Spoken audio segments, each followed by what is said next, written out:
Sound check, testing audio tayo for the live market review and ayun, meron na nga. Yeah, echo pa. Alright, so just doing this session. This is supposed to be scheduled earlier at 3 p.m. pero I needed to be out. I needed to take care of something very, very important. But anyway, para hindi maputol yung ating live market review, I'm doing this session right now. And for you guys who'll be watching the recorded version of this, please let me know as well of your comments and other currency pairs you wish to be added on this live market review that we're doing, MWF. All right, Mondays, Wednesdays, and Fridays, usually at 3 p.m. Okay, so anyway, welcome back, live market review. Let's jump into the charts now. Ayun, gold. Balik tayo sa majors, okay? So, ang pagtutuunan natin ng pansin ay yung movement ng market last week. Of course, last week ang focus natin is waiting for that non-farm payroll number, no, yung mga unemployment rate numbers, okay? And it was a very, very exciting Friday for us last week. And the next question that we need to answer now is what happens next after a very, very strong dollar movement, right? Friday. Ano ang mangyayari next sa mga majors natin and of course sa gold and silver. Yun yung sasagutin natin right now. Okay, so jumping off to AUD USD now, having a fresh look here on the market. So kung gusto nyong gawin ito, you can delete all the lines as well. Okay, so I'm just focusing right now. I would like to focus on the short-term movement. So ibig sabihin, ang titingnan ko would be a month or at least a month of data, right? And later on, if we need to stretch, pwede tayo mag 6 months or maybe more, okay? So at least a month of data here coming from January, okay? Kasi bakit? May nakikita akong potential pattern right here, okay, that is likely, yeah, to follow what happened in the past, okay? So papakita ko lang sa inyo ano yun. Sorry, excuse me. Alright, so look at this pattern. It is kind of forming in this area right now. So I would like to focus on that short-term potential head and shoulder pattern. Okay, so this will be the shoulder right here. Tingnan natin kung magma-materialize ito within the week or maybe the upcoming days, no? Or maybe weeks pag nag-consolidate. Anyway, so my bias right now, okay, oops, sorry, ulitin lang natin to. So the current support that I have right now here, okay, support price is at 0.6892. That's the level that I'm looking at. So my sell bias for that bearish pattern, which is the head and shoulder pattern, is that ang requirement ko dito is to wait for the price, okay, to go below, of course, yung 68.92 level ko dyan. Okay? So, yun yung magiging basis ko to go and engage for a sell, right? Pero of course, as the pattern is being discussed is here earlier, ito muna yung i-anticipate ko. So, medyo may short-term bullish run akong ine-expect dyan until that zone area right there. So, ibig sabihin, possible buy muna ako bago mangyari yung sell na yan. So, kung lalagyan natin ilalagay natin siya in order, so itataas ko yung buy. So buy muna ako, magbabay ako with price action pattern coming from support. Of course, as always, we buy from the support, sell from the resistance. Now, so looking at H4, wala akong makitang magandang buying pattern dito. Yeah, so ito yung aabangan ko. Ito yung aabangan ko, waiting for price action pattern coming from support. So, short-term buy lang to. If we are to draw a horizontal line, that would be towards, towards 0.60987. Yan yung short-term buy natin dyan. Yun lang yung gagawin ko. Okay? So, anyway, reminding you of tomorrow's high impact news relating to the Australian dollar. RBA statement will be released tomorrow at 11:30 a.m. Philippine time. Then you have your cash rate at the same time that would be released from or by the Reserve Bank of Australia as well. So things could be what do you call this? A little bit volatile more than usual, okay? More than the usual thing ng morning natin looking at the Australian dollars because of that high impact news, okay? And that would be, again, specific for the Australian dollar. Now, towards the end of the day, wala namang iba pang high impact news doon. But we are to expect a session, not necessarily a session, but what do you call this? Asan ba nga yan? That is coming from the Fed chair kasi. So, there's a scheduled one, but that's Wednesday. So, pwede pa natin tong makita. Ay, hindi. Wednesday, 1 a.m. na yun eh. So, tingnan natin. Bantayan nyo na lang yung movement tomorrow evening as well for the US dollar. So, tingnan natin if that is gonna be something that would affect the dollar again greatly. But of course, it is a high impact news. So, please be extra careful. Okay? So, task at hand, Australian dollar, right? So tomorrow, titingnan natin yan at 11:30 as well. But of course, if good opportunities to buy right now will be presented to us, then why not? Okay? So titingnan natin yung mga buying opportunities na yon also today. Okay? Now jumping into NZD USD, let's have a fresh look here too. Okay? Going back to the daily chart. So we are seeing these levels right here. Okay? Almost identical, pero medyo stretched lang to masyado. Yeah. So anyway, dati may rectangle tayo dyan. Iwan ko lang yan ng ganyan. Tingnan ko nga. Well, tanggalin ko na lang to. So let's focus on the major ones here. Okay. Intraday. So paglilipat na ako sa intraday, saka lang ako magiging concerned about this one right here. Okay, so kung mapapansin nyo, coming from the daily chart, tapos punta ako dito sa H4 kasi magfo-focus tayo sa short-term movement din dito. So, a pullback is likely to be expected first before another sell. Okay? Okay, so ito, kita nyo to, tapos correction, yan yung inaabangan natin dito. So, hopefully at least touch dun sa ating moving average. So, coming from this one, that was the trading plan from last week. So, just to write down our support and resistance, 0.6503 is the new one. Okay, or the updated one. Tapos you have your 62.40 there. So, sell pa rin naman yung general bias dito as we would like to see a continuation of that dollar strength coming or carrying over this week, no? So, pero of course, hindi ibig sabihin na sell yung bias natin. We'll just set a sell anywhere we want to. Of course, we are looking for a better level to get in, no?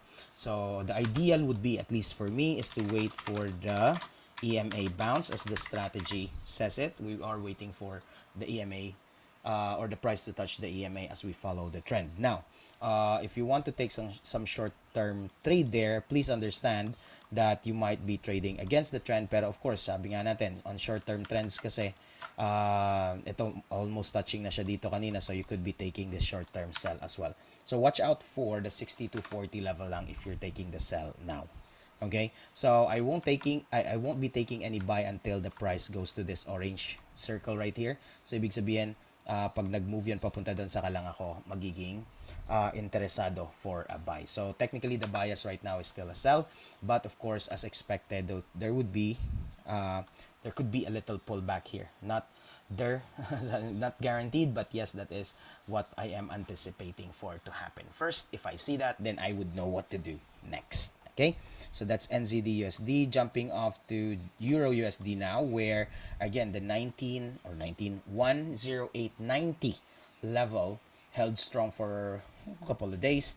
Pero sabi nga natin, quite strong dollar coming from last week. Okay, let's have a fresh look here again.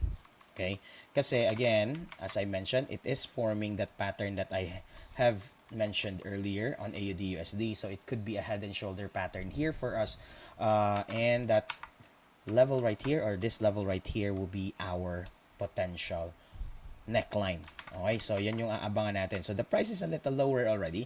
Okay, so still anticipating for that price to go back to complete this right shoulder. Okay, so yun yung gusto natin makita. But of course, it doesn't necessarily mean na pag tumuloy-tuloy si price dito, hindi na tayo magsasell. Of course, this is still an interesting level to start selling already, as you see the price have broken out of this neckline or potential neckline right here. So the floor level, Euro USD, okay, so support level, or the support level that we are currently monitoring is 1.0785, okay, And tingnan nga natin sa lower time frame if it's showing us good reasons to sell already. Well, not yet, but I'm very much interested to go for an early sell here already. Let's see if the market can provide me with good reasons later on. So somewhere at this area, if the EMA touches the price or the price touches the EMA, either way, so I'll be interested for a sell. In fact, I'll be setting an alert here just in case, a little lower lang, yeah, to have it lower than the horizontal line. Okay, so at least a little lang. Okay, so that is the bias right now. Sell. Okay, waiting for EMA bounce. But then, of course, as conservative as you want to be, okay, you want to wait for a price action pattern happening on those areas. Floor level, kung saan siya potentially pwedeng mag-continue or hanggang saan. Short term, of course, we're looking at the short term movement here.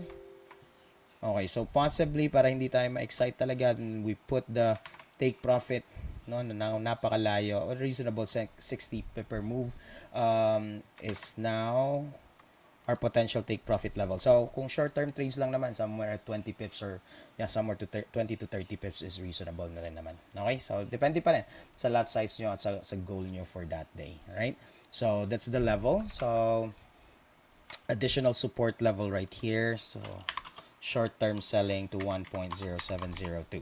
Okay, now if the price goes back up, of course, yung ating resistance would be the potential right shoulder or yung nakikita nating left shoulder ngayon, which is this one. So yan yung gusto nating makita, right? Diyan natin gusto makita si price. So if you are drawing a horizontal line, that level right there for me is 0916. Okay, so the current resistance for me here, okay, is 10916. Okay, so saving lang to. Oops. Now, just in case you want to go for a short-term buy, pwede rin naman. So watch out for that level right there as the shoulder. Okay. All right. So moving on to the Japanese yen. Okay. So Japanese yen, tingnan niyo yung gap na yan. Almost all gaps has been filled. By the way, if you have noticed that, nagkaroon ng gap kanina umaga when the market opened, except for dollar yen. So hindi talaga siya nag-fill kanina dito. So I'm not sure if that's gonna happen anytime soon, but yes, almost every time I see a gap, right, the market is likely to fill that gap, right? If not now, it will be probably very, very soon. Okay, so let's see if the price can be pushed much lower. Okay, just give me 1 second. Just give me 1 second.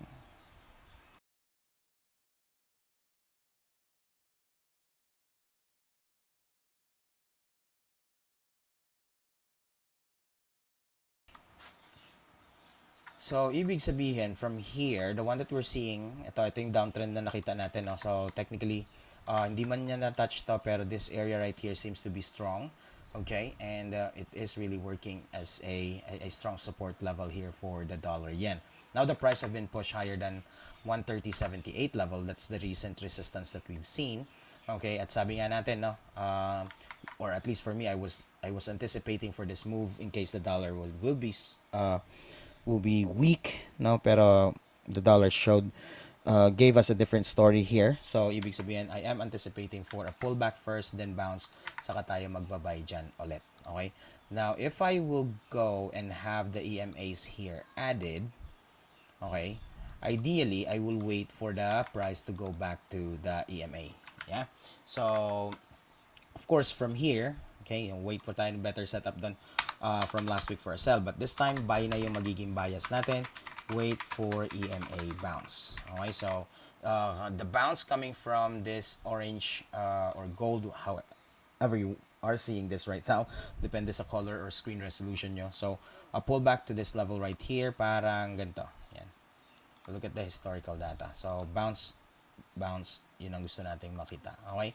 So, to give you, or if you want to, you can have a reminder of the previous levels that we have seen. So, pwede nyo pa rin ibalik yung drawing dyan. That this was the resistance na nakita natin. Of course, the floor level somewhere here. Gusto nyo na siyang i-update having the recent one only. Sorry, excuse me. Okay, so is it likely to break the downtrend? I would like to see that, as the normal downtrend with lower highs and lower lows now has been broken. The recent low is no longer lower than the previous, and the very last high is now broken. So this is looking like it could go in that direction very very soon. So tingnan natin, that's a beautiful level to watch out for dollar yen. Of course, as we put our support and resistance, the current one, oops, sandali, support muna. Yun yung nakikita ko ngayon sa screen ko, 131, 131.46. Okay, if it will go short term, resistance probably would be, tingnan nga natin, yeah, ito na yung pinaka short term resistance natin dito. So somewhere at 134.48. Okay, so sulat ko na lang din dito, 134.48 is the level to watch out for. So again, pullback muna, at least on the 4-hourly chart will be the EMA bounce. Then we have a reasonable like 200 pipper move there, right? So nasa sa inyo po kung short term or long term din po yung kanyang target. Okay? Looking into dollar Swiss, o yan, pansin natin dito. Okay, bounce niyan yung inaabangan natin. Okay? 122.11 yun. Okay? TP should not be more than, okay, good. Yan pa rin yung level natin, pero ito naging support na siya. Okay, tanggalin ko lang yung zone dito. So likely the same thing ang aabangan natin dito, a pullback to the EMA. It was very very close earlier, so I was waiting for that to happen, pero hindi nga siya tumama. So I'm waiting for that to happen. So ang pinaka bias natin technically is to buy on dollar, right, or to buy the dollar. So buy, again, just like USD JPY, wait for EMA bounce. So again, we trade the bounce, right? But of course, if you want to be a little aggressive sometimes, then you can go and try to chase the extension. Okay, ano yung ibig sabihin ng extension? Yung moving na yung bounce, so nawala na siya dito, moving na siya doon. So ako ina-anticipate ko yung 4-hourly move muna. So tingnan natin kung magtutuloy yan. Again, the crossover on the EMAs is not a guarantee for that bullish run, because sometimes it can go sideways, going down. But of course, yeah, still the best way to follow the trend. Look at the swings, the cycles, the waves, whatever you want to call it, right? If you see momentum in the market, then that's a good sign for you to go for a buy. Now, it may not go in your favor all the time. Make sure to always have something to protect your account, which is your stop loss. Okay, so that's a bit of a reminder there. Moving on to USD CAD, which is almost identical to what we have seen on the dollar-based pairs. This time lang, a little bit different lang. Almost identical yung bullish na run, okay? Pero a little bit different as far as chart pattern is concerned, because this is where I want to see the price first, yes. Pero it's a bigger descending triangle. Pero if I can remember this correctly, buy yung short term natin dito, no? At the same time, dito, we are reminding ourselves na yung trend line na yun ang aabangan natin. Okay? So if we are to apply the EMAs here, so a bit of a reminder, okay, ito yung tinitingnan natin ulit. Okay? So, kung yan yung ating aabangan dyan sa part na yan. Oops, balikan ko lang to. Ayan. H4, pullback pa rin. Yan, almost touching na sana yan kanina. So, pullback pa rin. We have a bigger room there. So, if you want to go and be conservative, you can watch out for these levels right here and tell yourself na yan yung mga initial resistance yung muna dyan. So, conservatively, if you are to buy here at the bounce, so watch out for the 134.46. Then, continue na lang kayo ng buy ulit to 135.13. Yep, once the price breaks out. Okay? So, that's the USD CAD. Still, again, sabi ko nga, the bias remains to be bullish. Okay? Pero there are levels that we want to watch out for. Okay?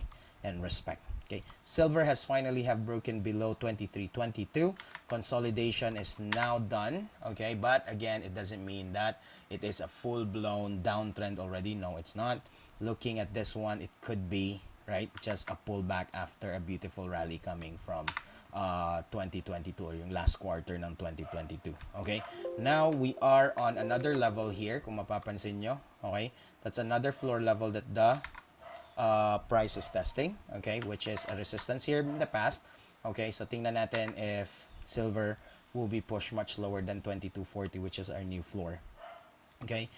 For me, this is, yes, a bullish area. So, ibig sabihin, I am likely to take a buy here coming from this floor level. A price action pattern ang aabangan natin dito if we want to be involved with a buy. Okay. Ideally, a bullish engulfing pattern, which is possibly gonna happen if the price goes lower here. So, sa akin, gusto ko mag-set ng alert dyan. Ibig sabihin, I want to see the price goes below this previous bar first.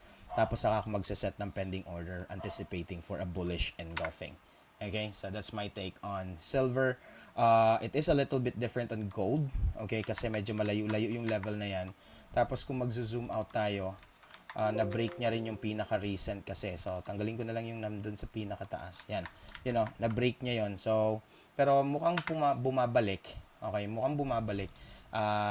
Pero ako kasi, I would like to see price action patterns as my basis to this decision. So, para hindi magulo, ito lang muna ang ifo-focus ko ng mga levels. Okay? 1903, then 1871 coming from the recent ano ba to? Resistance. Yep. Okay? Which is becoming a floor level right now. So, as mentioned earlier, after an oversized bar, I would like to see a little bit of correction here, which is hindi pa talaga siya ganun ka what you call this, significant yung, not necessarily a full correction, but a pullback, right? Trying to see some normalization in the market after oversized bars, no? So, ibig sabihin, it could be a bullish run here, at least until the 1903. Then, we could possibly see a reversal of this uptrend move to the opposite direction anytime soon if the dollar remains to be strong. Okay, which is actually expected every beginning of the year, like the first quarter, right? Kasi bakit?